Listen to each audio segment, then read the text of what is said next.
வணக்கம் நண்பர்களே.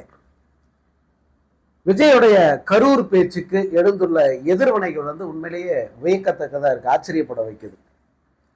இந்த அளவுக்கு கடுமையான எதிர்வினைகள் உண்மையில எதிர்பார்க்கல. நேற்று விஜய் பேசி முடிச்ச அடுத்த ஒரு 10 நிமிடத்தில் அந்த பேச்சு குறித்த என்னுடைய கருத்து என்னங்கிறத நான் ஒரு வீடியோவா வெளியிட்டுட்டேன். அதன் பிறகு பத்திரிகையாளர்கள், மீடியாவை சேர்ந்தவர்கள், அதே போல அனைத்து கட்சி தலைவர்கள், அதாவது விஜயோட கூட்டணியில் இருக்கிற அந்த கட்சிகளை தவிர்த்துட்டு பிற கட்சிகளை சேர்ந்த தலைவர்கள் அத்தனை பேருமே மிக கடுமையான எதிர்வினைகளை ஆற்றியிருந்தாங்க. உண்மையிலே அது நான் எதிர்பார்க்காத ஒரு ரேஞ்ச் அது. அதிலும் முன்னணி பத்திரிகையாளர்கள் பலரும் விஜயை மிக கடுமையா சாடினாங்க. விஜயினுடைய பொய்கள், அதிலும் இந்த அளவுக்கு பொய் சொன்ன ஒரு முதல்வரை என்னுடைய வாழ்நாளில் பார்த்ததில்லை அப்படின்னு சொல்லிட்டு பல மூத்த ஊடகவியலாளர்கள் பேசுனதை கேட்க நேர்ந்தது. அதைத்தான் நம்ம ஆரம்பத்திலே சொன்னோம். விஜய் இது பச்சையான பொய். அதே போல இந்த கரூரில் அவர் மக்களை சந்திக்க வரல, மக்களுக்கு ஆதரவு தெரிவிக்க வரல, முழுக்க முழுக்க அவர் ஒரு பிரச்சாரம். இந்த கரூர் தொகுதியில் நின்று தோத்துருக்கோம், நம்ம அந்த தோல்வியை வெற்றியை மாற்றணும் அப்படிங்கிறதுக்கான ஒரு முயற்சியை தான் நம்ம பார்த்தோம். அதே போல அவர் சொன்ன அத்தனையும் பொய்கள், போலீஸ் மேல பழி போட்டது, தன் மீது இருக்கிற பழியை எப்படியாவது திரும்ப திரும்ப ஒரே பொய்யை சொல்லி அதை உண்மையாக்கிடும் அப்படிங்கிற ஒரு நோக்கத்தில் விஜய் பேசுறதெல்லாம் நம்ம தொடர்ந்து சொல்லிக்கிட்டு இருக்கோம். எப்படிப்பட்ட ஒரு சூழலிலும் உண்மைங்கிறது மாறிடாது. விஜய் என்னதான் அவர் வேற இன்னும் உயர்ந்த பதவிக்கு போனா கூட இந்த உண்மைங்கிறது ஒருபோதும் மாறாது. இந்த 41 பேரை திட்டமிட்டு பழி வாங்கியது அல்லது பலி கொடுத்தது விஜய் தான், விஜயனுடைய கட்சி தான், விஜயனுடைய கட்சி நிர்வாகிகள் தான் அப்படிங்கிறதுல இருவேறு கருத்துக்கும் இடம் இல்லை. திமுக மீது பழி போட்டால் அதை திமுக மறுக்கணும்னு அவசியம் இல்லை, திமுக மறுப்பு தெரிவிக்கணும்னு அவசியமே இல்லை. மக்களே அதை மறுப்பு தெரிவிச்சிருவாங்க. உண்மையான ஊடகவியலாளர்கள் அதை ஏற்றுக்க மாட்டாங்க. அது கடந்த 2 நாட்களாக அதை என்னால் பார்க்க முடியுது. இதில் ஒரு ஒரு அதாவது எல்லோருமே ரொம்ப வெறுத்து போய் ஒரு மாதிரி ரொம்ப கடுப்பான ஒரு மனநிலையில் இருந்தாங்க. விஜயோட பேச்சு, விஜயோட உடல் மொழி, விஜய் பேசிய அந்த தொனி, இதையெல்லாம் பார்த்து சி இப்படியெல்லாம் கூட ஒருத்தன் பேசுவானா, என்னடா இது, இப்படி ஒரு கேவலமான அரசியலை பார்க்க வேண்டிய சூழ்நிலை வந்துருச்சு. இந்த மாதிரி ஒரு நபர் முதலமைச்சர் அப்படிங்கிற நாற்காலில் போய் உட்காந்துட்டு இவ்வளவு தூரத்துக்கு ஆணவத்தோடும் திமிர்த்தனத்தோடும் பேசுறாரு அப்படின்னு எல்லாரும் ரொம்ப கொதிப்போடையும் ஒரு ஒரு மனதில் ஒரு மிகுந்த வெறுப்போடு இருந்த நேரத்தில் ஒரு 3 பேர் பேசிய பேச்சு உண்மையிலேயே வியக்க வச்சது. இந்த நேரத்துக்கு நிச்சயமா அது தேவைதான், அட்லீஸ்ட் இவங்களாவது பேசுறாங்களே அப்படின்ற ஒரு நிறைவை தந்தது. அதுல முதலாவது டிடிவி தினகரன் அவர்கள், அமமுக கட்சியினுடைய தலைவர், அவர் பொதுச் செயலாளர். அவருடைய பேச்சு ரொம்ப சீராக இருந்தது, ரொம்ப நேர்மையா இருந்தது. தினகரனை பற்றி 1000 விமர்சனங்கள் இருக்கலாம். இத்தனைக்கும் அவர் தான் விஜய் கூட கூட்டணி சேருவதற்கு செல்ல தயாராக இருந்த முதல் கட்சி தலைவர் அவர் தான் தேர்தலுக்கு முன்பு. ஆனா பாஜகவருடைய அந்த ஒரு திட்டத்தால், அரசியல் திட்டத்தால் அவர் இங்க அதிமுக கூட்டணிக்கு வந்தாரு. ஆனா அவர் விஜயனுடைய அந்த கேவலமான அரசியலை, அந்த அரசியலின் ஒவ்வொரு பகுதியும் அப்படி புட்டு புட்டு வச்சாருன்னு சொல்லலாம். நீங்க திரும்ப திரும்ப சொல்ற, நீங்க தூய சக்தியே கிடையாது, இது திருட்டு சக்தி. இது அங்க திமுக அதிமுக கூட்டு களவாணின்னு சொல்றீங்களா, அதை சொல்ல உங்களுக்கு என்ன தகுதி இருக்கு? அந்த களவாணின்ற சொல்லுக்கு முழு தகுதியான நபர் யாரு? நீங்க தான் எம்எல்ஏக்களை களவாண்டுகிட்டு இருக்கீங்க. மாடை களவாடுற மாதிரி, ஆட்டை களவாடுற மாதிரி எம்எல்ஏக்களை மட்டும் தேர்ந்தெடுத்து நீங்க களவாடுறீங்க. நீங்க எப்படி நல்ல சக்தியாக முடியும் அப்படின்ட்டு அவர் கேட்கிறாரு. அதே போல விஜயனுடைய அரசியலை சரியாக கணிச்சு அவர் கடுமையா விமர்சனம் பண்ணி பேசுனதை பார்க்க முடிந்தது. அதே போல திமுக அதிமுக கூட்டு அப்படிங்கிறத அதையே வச்சு காலத்தை ஓட்டிடலாம் அப்படின்னு இவர் ஒரு முடிவு பண்ணி பேசிக்கிட்டு இருக்காரு. அதுல என்ன நீங்க தப்ப கண்டுபிடிச்சீங்க? இந்த மாதிரி ஒரு தீய சக்தியை அகற்றணும்னா எந்த மாதிரி அரசியல் கூட்டணியும் ஓகே தான் அப்படின்ட்டார். திமுக கூட்டணியில ஜெயிச்சு நீங்க போய் தாவேகாவுக்கு ஆதரவா நிற்பீங்க, தாவேகா அமைச்சரவையில் பங்கேற்பீங்க. ஆனா திமுக அதிமுக ஒன்னா சேரக்கூடாதா?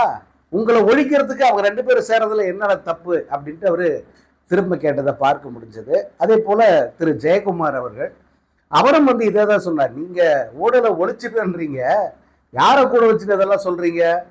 விஜயபாஸ்கர்கள், செங்கோட்டையன், இவங்களெல்லாம் கூட ஆதரவரிச்சுன்னா இவங்களெல்லாம் உள்ள வச்சுக்கிட்டு நீங்க ஊழலை ஒழிச்சிட்டீங்களா நீங்க அப்படின்னு அவர் கேட்கிறாரு. ஏன்னா இவர்களுடைய ஊழல் ரேஞ்ச் என்னன்னு முழுசா தெரிஞ்சவர் அவர் ஜெயக்குமார். அது மட்டும் இல்ல, அவர் ஒரு உதாரணம் சொன்னாரு. கோழி திருடனை கூட வச்சுட்டு ஊரெல்லாம் தண்டோரை போட்ட மாதிரி நீங்க திருடர்களை கூடவே வச்சுக்கிட்டு நீங்க திருட்டை பத்தியும் ஊழலை பத்தியும் பேசலாமா அப்படின்ட்டு மிக கடுமையாக சாடி இருந்தார். அதற்கு அடுத்து ரொம்ப பெரிய ஹைலைட் எதுன்னா திரு ஆர்பி உதயகுமார், முன்னாள் அதிமுக அமைச்சர் ஆர்பி உதயகுமார், அவருடைய பேச்சு தான் இன்னைக்கு வைரல். நேற்று விஜயனுடைய பேச்சை போட்டு எல்லாம் வெளுத்தாங்கல்ல, அதுல அதெல்லாம் ஆகாத அளவுக்கு பெரும் வைரலானது எதுன்னா உதயகுமாரோட பேச்சு தான். போட்டு வெளுத்துட்டார் மனிதர். உள்ள வச்சிருந்த மொத்த குமுறலையும் கொட்டி தீர்த்துட்டாரு. அதை அப்படியே முழுசா வெளியிடுறதுக்கு ஒரு தனி தைரியம் வேணாம். அந்த அளவுக்கு அவர் பேசியிருந்தார். அவர் தான் விஜய முட்டாள் முதல்வர் அப்படின்னு இதுல ரொம்ப கடுமையா ஒரு முறைக்கு 4 முறை அழுத்தம் திருத்தமா குறிப்பிடுறார். பேரறிஞர் அண்ணா துவங்கிய கட்சியும் புரட்சி தலைவர் எம்ஜிஆர் கண்ட கட்சியும் நீங்கள் கூட்டு களவாணி என்று சொல்லுகிற யோக்கியதை உனக்கு என்ன இருக்கிறது? சினிமாவிலே நடித்து வருமான வரி செலுத்தாத களவாணி இந்த விஜய் என்பதை இந்த நாட்டு மக்களுக்கு தெரியும். 41 பேர் இறந்த போது அத்தனை பேர்களையும் அந்த சமக்காட்டிலே விட்டுவிட்டு கரூரை சுடுகாடாக விட்டுவிட்டு ஓடி ஒளித்தவன் இந்த விஜய் என்பதை சொல்வதற்கு இந்த தாய் தமிழகத்திற்கு இன்றைக்கு வேண்டுமானால் தைரியம் இல்லாமல் இருக்கலாம்.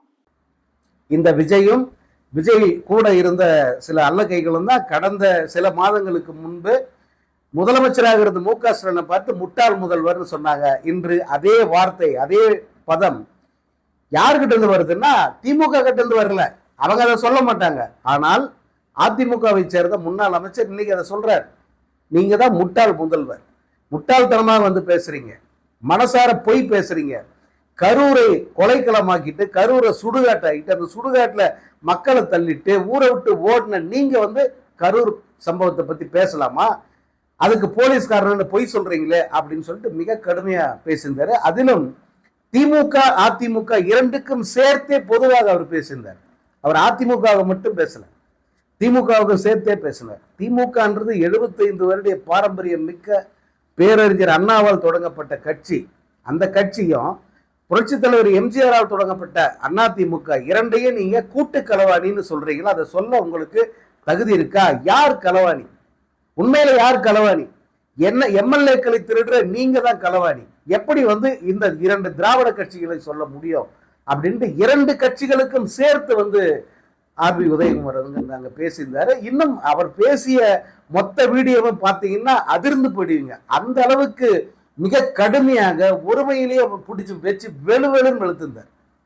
அது காரணம் என்னன்னா அது உள்ள இருக்கிற ஆதங்கம். ஏன்னா இவங்க பிரதானமா சொல்ற குற்றச்சாட்டு என்ன?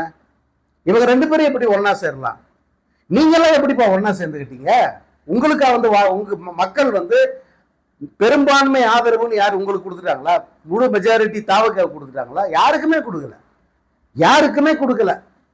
தாவேக்காவுக்கு கூடுதலா இடம் கொடுத்துருக்காங்க, அவ்வளவுதான். அந்த கூடுதலான இடத்த வச்சு உங்களால சிஎம் ஆயிட முடியுமா? ஆட்சியை பிடிச்சிட முடியுமா? முடியாது இல்ல. அப்போ கூடுதலாக இடங்கள் இருக்கிற யார் வேணா முதலமைச்சர் ஆகலாம், அவ்வளவுதானே. அதை திமுக முயற்சி பண்ணா, அதிமுக முயற்சி பண்ணா, ஏன் திருமாவளவன் கூட தான் முயற்சி பண்ணுவாரு. 2 சீட் இருந்தா கூட அவருக்கு கூடுதலா இன்னொரு 116 சீட்டு யார் மூலமா கிடைச்சா உங்களுக்கு என்ன? கிடைக்கிற விதம் முக்கியம் இல்லை. இப்ப இங்க கிடைக்குதா? கிடைச்சதுன்னா அவர் தான் சிஎம். நீங்க அதை கேள்வியே கேட்க முடியாது இல்லையா? அப்படித்தான் நீங்க திமுக அதிமுக கூட்டணிங்கிறீங்க. அதுல ஒன்னும் திமுக நாங்க முதலமைச்சர் ஆயிருந்தோம், நாங்க ஆட்சியை பிடிக்கணும்னு சொல்லல. அவங்க இந்த மாதிரி ஒரு அரசியல் அவமானம் தமிழ்நாட்டுக்கு தேவையில்லை. தமிழ்நாட்டின் அரசியல் வரலாற்றில் இப்படி ஒரு மோசமான ஆட்சி நடந்தது, மோசமான ஒருத்தர் முதல்வராக இருந்தாரு அப்படின்ற ஒரு வரலாறு இருக்கக்கூடாது. அதை அடியோடு ஒழிக்கணுங்கிறதுக்காக அவங்க 2 பேரும் ஒரு ஒரு முயற்சி எடுத்தாங்க அப்படின்னு இருக்கட்டுமா? என்ன தப்புன்னு தான் ஆரம்பத்துல இருந்து நம்ம கேட்கிறோம். என்ன தப்பு? அதனால என்ன குடிமுடிக்கு போச்சு? என்ன அப்படியே 2 சேராத உலகம் அப்படியே புரண்டு போயிடுச்சா? அதெல்லாம் ஒண்ணும் இல்லை. 2 ஒரே கட்சி, 2 ஒரே திராவிட கட்சிகள். 2 கட்சிகளை தொடங்கியவங்க திராவிட தலைவர்கள் தான். 2 கட்சிகளின் கொள்கைகளும் ஒண்ணுதான், 2 கட்சிகளின் இலக்குகளும் ஒண்ணுதான். 2 கட்சிகளையுமே மக்களுக்கு தங்களால் முடிந்த நல்லதை செய்யணும்னு வந்தவங்க தான். அந்த கட்சியினுடைய ஆட்சியில் தவறுகள் நடந்திருக்கலாம், அது வேற விஷயம். ஆனால் ஒரு நெருக்கடி அப்படின்னு வருது. இந்த நெருக்கடி நேரத்துல நம்ம சேர்ந்தா இந்த ஆட்சியை வந்து தன்வசப்படுத்த முடியும், தமிழ்நாட்டை காப்பாற்ற முடியும்னா அவங்க 2 பேரும் சேர்ந்து நிக்கிறதுல என்ன தவறு அப்படின்னு தான் இந்த அத்தனை பேருமே வந்து கேட்கிறாங்க. அந்த உணர்வில் தான் இன்னைக்கு ஆர்பி உதயகுமார், மு.க. ஸ்டாலின், திமுக, அதிமுக அத்தனைக்கு சேர்த்தே வந்து அவரு ஆதரவாக விஜயை கடுமையாக எதிர்த்து வந்து அந்த வீடியோவை பதிவிட்டு இருந்தாரு. அதற்கு மிகப்பெரிய வரவேற்பு. நீங்க இன்னைக்கு சமூக வலைதளங்கள், ஏன்னா அவங்க தான் மெயின் மீடியா ஆயிட்டாங்க, மெயின் ஸ்ட்ரீம் மீடியாலாம் ஜால்ரா பசங்களை மாறிட்டாங்க. விஜய் பாட்டை போட்டுக்கிட்டு லைவ் ஓட்டிக்கிட்டு இருக்காங்க. இந்த நேரத்துல வந்து கடுமையான எதிர்வினைகளை ஒளிவு முறைகள்லாம் முழுசா வர்றது எதுலன்னா சமூக ஊடகங்கள்ல தான். அதனால இந்த சமூக ஊடகங்களில் பெருமளவு ஆதரவு யாருக்குன்னா இந்த இப்ப நான் சொன்ன இவர்களுடைய பேச்சுக்களுக்கு மிகப்பெரிய ஆதரவு பெருகிட்டு இருக்கு. அவ்வளவு இளைஞர்கள், அவ்வளவு பெண்கள், அவ்வளவு பேரும் வந்து அரசியலை கவனிக்கிற அத்தனை பேருமே இந்த தலைவர்களுடைய கருத்துக்கள் வந்து ஆதரிக்கிறாங்க. விஜய்க்கு மிக கடுமையான, நாமெல்லாம் வந்து நினைச்சு கூட பார்க்க முடியாத மிக கடுமையான எதிர்வினைகள் அவர்கள் சமூக ஊடகங்கள் ஆட்டுறாங்க. இதையெல்லாம் நிச்சயமா விஜய் பார்த்துருப்பார். அவர் பார்க்காம கண்ணு மூடிக்கிட்டு கடந்து போயிருக்க முடியாது. அதே போல அந்த கட்சியை சேர்ந்தவர்களும் வந்து கண்ணை மூடிட்டு போயிட முடியாது. இது அனைத்தையும் வந்து எல்லாரும் பார்த்துக்கிட்டு இருக்காங்க. அவர்கள் அத்தனை பேருக்குமே வந்து இது ஒரு சவுக்கடி, செப்பல் ஷாட்றாங்களே அந்த மாதிரியான ஒரு அடி. இது சரியான ஒரு நபர்களாக இருந்தா அவங்க திருந்துவாங்க, அவங்க திருந்த மாட்டாங்க. அவங்க சரியான நபர்கள் இல்லை, அதனால ஒருபோதும் வந்து அவர்கள் திருந்த மாட்டாங்க. அதுதான் நமக்கும் தேவை. ஏன்னா எவ்வளவு முடியுமோ அவ்வளவு தூரத்துக்கு அவர்கள் அன்பாப்புலர் ஆகணும், மக்கள் கிட்ட அவங்க அவமானப்படணும், அசிங்கப்பட்டு வெளியேறணும் அந்த ஆட்சி, இந்த அரசியலை விட்டு. இவர்கள் சாதாரணமா வெளியேறக்கூடாது.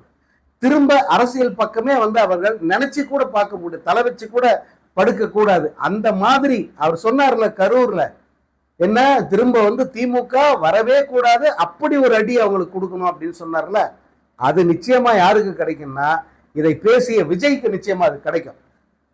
அதுல எந்த சந்தேகமும் இல்லை. இதுவரை தமிழக அரசியல் வரலாற்றில் எந்த முதல்வராக இருந்த எந்த கட்சி தலைவருக்கும் கிடைக்காத ஒரு பேரவமானம் விஜய்க்கும் இந்த தாவேகா நிர்வாகத்துக்கும் கண்டிப்பா கிடைக்கும் அப்படிங்கிறது இன்னைக்கு வந்து உறுதியாயிடுச்சு. இதையெல்லாம் பார்க்கும் பொழுது சரி பரவாயில்ல, இன்னும் கூட வந்து மக்கள் மனசுல அந்த நெருப்பு இருக்கு. இப்போதைக்கு அது மேல கொஞ்சம் சாம்பல் பூத்து இருக்கு. இவர்கள் நிச்சயமாக இந்த அவமானத்தை துடை தெரிவார்கள் அப்படிங்கிற ஒரு நம்பிக்கை வந்திருக்கு. பார்க்கலாம்.